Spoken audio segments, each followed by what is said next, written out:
Good evening all of you. तो प्यारे साथियों, आज हम एक महत्वपूर्ण टॉपिक भारतीय संविधान की प्रस्तावना, जिसको प्रीएम्बल कहते हैं, उसके बारे में विस्तार पूर्वक जानेंगे। और कोई भी किसी भी प्रकार का एग्ज़ाम हो, किसी भी प्रकार की परीक्षा हो, आप अगर प्रीएम्बल से वहाँ क्वेश्चन आता है तो इससे बाहर क्वेश्चन नहीं आएगा। तो आइए आज की क्लास की शुरुआत करते हैं। तो सबसे पहले आप स्क्रीन पर देख भी रहे हैं भारतीय संविधान की प्रस्तावना यानी प्रीएम्बल। तो एक बार मैं इसको पढ़ देता हूं, उसके बाद इसके बारे में विस्तार पूर्वक आपको बताऊंगा। हम भारत के लोग भारत को एक संपूर्ण प्रभुत्व संपन्न, समाजवादी, पंथ निरपेक्ष, लोकतंत्रात्मक गणराज्य बनाने के लिए तथा उसके समस्त नागरिकों को सामाजिक, आर्थिक और राजनीतिक न्याय, विचार, अभिव्यक्ति, विश्वास, धर्म और उपासना की स्वतंत्रता, प्रतिष्ठा और अवसर की समता प्राप्त कराने के लिए तथा उन सब में व्यक्ति की गरिमा और राष्ट्र की एकता और अखंडता सुनिश्चित करने वाली बंधुता बढ़ाने के लिए दृढ़ संकल्प होकर अपनी इस संविधान सभा में आज दिनांक 26 नवंबर 1949 ईस्वी मिति मार्गशीर्ष शुक्ल सप्तमी संवत 2006 विक्रमी को एतद द्वारा इस संविधान को अंगीकृत, अधिनियमित और आत्मार्पित करते हैं। अभी मैंने भारतीय संविधान की प्रस्तावना पढ़ी और भारतीय संविधान की प्रस्तावना संविधान निर्माताओं के विचारों को जानने की एक कुंजी है। संविधान की रचना के समय उसके रचयिताओं का क्या उद्देश्य था तथा वे किन उच्च आदर्शों को संविधान में स्थापित करना चाहते थे, इन सभी प्रश्नों का जवाब जो है उद्देशिका यानी प्रस्तावना से ही जाना जा सकता है। और जो हमारे संविधान की प्रस्तावना है, पंडित जवाहरलाल नेहरू जी ने जो संविधान सभा में 13 दिसंबर 1946 को उद्देश्य प्रस्ताव प्रस्तुत किया और 22 जनवरी 1947 को जो स्वीकृत हुआ, वह उद्देश्य प्रस्ताव ही हमारी संविधान की प्रस्तावना का स्रोत है। तो आइए देख लेते हैं जो मुख्य मुख्य तथ्य हैं, मुख्य मुख्य जो इसके पॉइंट हैं। सबसे पहले जो हमारा जो ये संविधान है उसकी प्रस्तावना है, उसकी भाषा कहाँ से ली गई है, ये क्वेश्चन आता है। तो जो प्रस्तावना की भाषा है वो ऑस्ट्रेलिया से ली गई है। फिर विषय आता है कि भाई प्रस्तावना का विचार कहाँ से लिया गया, तो प्रस्तावना का जो विचार है वो अमेरिका से लिया गया। तो ये ध्यान रखना है, प्रस्तावना की भाषा ऑस्ट्रेलिया से और प्रस्तावना का जो विचार है वो अमेरिका से लिया गया है। फिर उसके बाद प्रस्तावना के अनुसार वो कौन से शब्द हैं जो भारत की प्रकृति या भारत की अवधारणा के बारे में जो है उल्लेख करते हैं, यानी वो जो भारतीय संविधान जो है उसकी जो एक झलक, भारत के संविधान किस प्रकार का होगा, भारत किस प्रकार का होगा, ये जो सारा विचार है ये हमको कहाँ से मिलता है, ये हमको प्रस्तावना से मिलता है। और जो प्रमुख तत्व है उनमें पहला तत्व है संपूर्ण प्रभुत्व संपन्न, यानी भारत किस प्रकार का देश होगा, एक संपूर्ण प्रभुत्व संपन्न। और संपूर्ण प्रभुत्व संपन्न का अर्थ क्या होता है, यानी भारत अपने आंतरिक और बाह्य मामलों में किसी विदेशी सत्ता या शक्ति के अधीन नहीं होगा। वह अपनी आंतरिक और बाह्य विदेश नीति निर्धारित करने के लिए तथा किसी भी राष्ट्र के साथ मित्रता और संधि करने के लिए पूर्णतः स्वतंत्र है। इसकी प्रभुता जो है वो जनता में निहित है। तो इस प्रकार भारत एक संपूर्ण प्रभुत्व संपन्न राज्य है। दूसरा आता है समाजवादी शब्द। तो समाजवादी शब्द जो है ये 42वें संविधान संशोधन जो 1976 में हुआ था उसके द्वारा इसमें जोड़ा गया। भारत का समाजवाद लोकतांत्रिक समाजवाद है जो नेहरू जी की अवधारणा पर आधारित है। समाजवादी व्यवस्था में जो उत्पादन के प्रमुख साधन हैं उन पर सरकारी नियंत्रण होता है, वो कम भी हो सकता है, अधिक भी हो सकता है।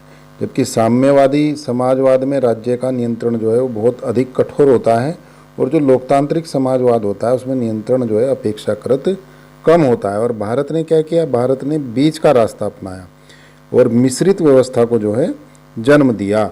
यानी भारत का समाजवाद जो है वो भौतिक साधनों को जो है यथासंभव समानता के आधार पर वितरण होगा ऐसा कहता है, तथा धन का सकेंद्रण कुछ हाथों तक जो है सीमित नहीं रहेगा। इसका तात्पर्य ये होता है। उसके बाद आता है पंथ निरपेक्ष।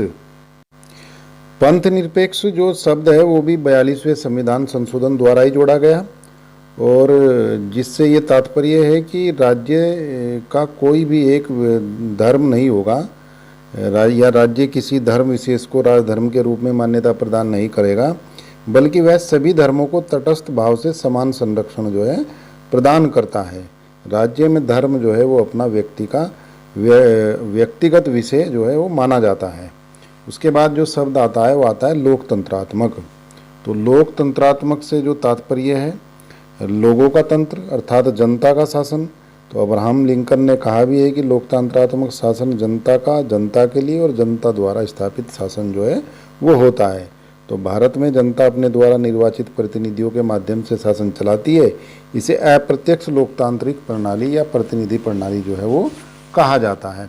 उसके बाद जो नेक्स्ट शब्द है इसमें वो है गणराज्य या रिपब्लिक। तो भारत एक गणराज्य है। इससे ये तात्पर्य है कि भारत का जो राष्ट्राध्यक्ष होगा वो निर्वाचित होगा, न कि वंशानुगत। गणराज्य के सभी नागरिक जो हैं वो समान होते हैं, अतः वह किसी भी लोक पद हेतु निर्वाचित हो सकते हैं। किसी नागरिक को किसी भी लोक पद हेतु निर्वाचित होने पर कोई प्रतिबंध नहीं है। जबकि इंग्लैंड में हम देखते हैं तो वहाँ लोकतंत्र के साथ साथ क्या है, राजतंत्र को अपनाया गया है, न कि गणतंत्र को। अब और अन्य महत्वपूर्ण तथ्य देख लेते हैं। तो भारत का जो संविधान है उसकी शुरुआत ही जो है आप देखते हैं कि हम भारत के लोग, इस वाक्य से होती है। तो इसका तात्पर्य ये है कि संविधान में जो है अधिकार का या जो शक्ति का स्रोत है वो कौन है, तो वो भारत के लोग हैं, भारत की जनता है। उसके बाद विषय आता है कि जो भारतीय संविधान की प्रस्तावना है उस भारतीय संविधान की प्रस्तावना में कितने प्रकार के न्याय की बात की गई है। तो ये भी हमको महत्वपूर्ण तथ्य जो है ध्यान में रखना है।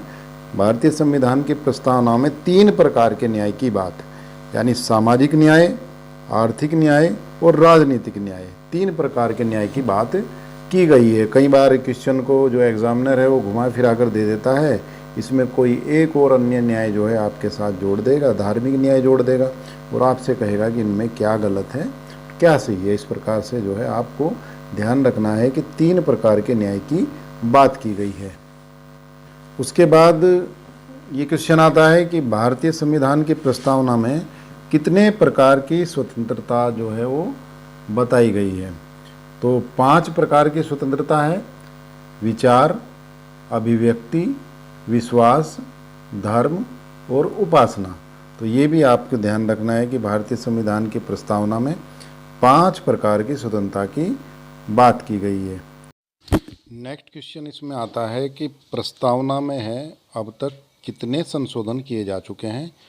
तो अब तक केवल 1976 में 42वां संविधान संशोधन अधिनियम के द्वारा केवल एक बार जो है प्रस्तावना में संशोधन किया गया है, और जिसमें 3 नए शब्द समाजवादी, पंथ निरपेक्ष और अखंडता जो है उनको जोड़ा गया है।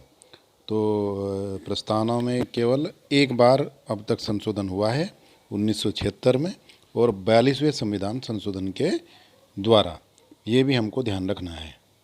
उसके बाद एक प्रश्न आता है कि क्या प्रस्तावना संविधान का भाग है। तो 1960 में बेरुबारी जो वाद था उसमें सुप्रीम कोर्ट ने ये कहा था कि प्रस्तावना संविधान का भाग नहीं है। केशवानंद भारती बनाम केरल राज्य 1973 के प्रकरण में उच्चतम न्यायालय ने कहा कि उद्देशिका यानी प्रस्तावना जो है वो संविधान का एक भाग है, और इसमें भी जो है संशोधन किया जा सकता है, केवल मूलभूत जो है ढांचे के अलावा। तो इस प्रकार आज की क्लास में प्रस्तावना से जुड़े हुए महत्वपूर्ण तथ्य हमने पढ़े। और कोई भी आपका एग्ज़ाम हो, किसी भी प्रकार का एग्ज़ाम हो, तो प्रस्तावना से रिलेटिव जो क्वेश्चन है वो इस वीडियो से आ जाएंगे। और अंत में मैं आपसे यही आग्रह करूँगा कि एक बार मेरी इस वीडियो को लाइक ज़रूर करें और मेरे चैनल को सब्सक्राइब ज़रूर करें। धन्यवाद, नमस्कार, मिलते हैं एक नई वीडियो के साथ। धन्यवाद।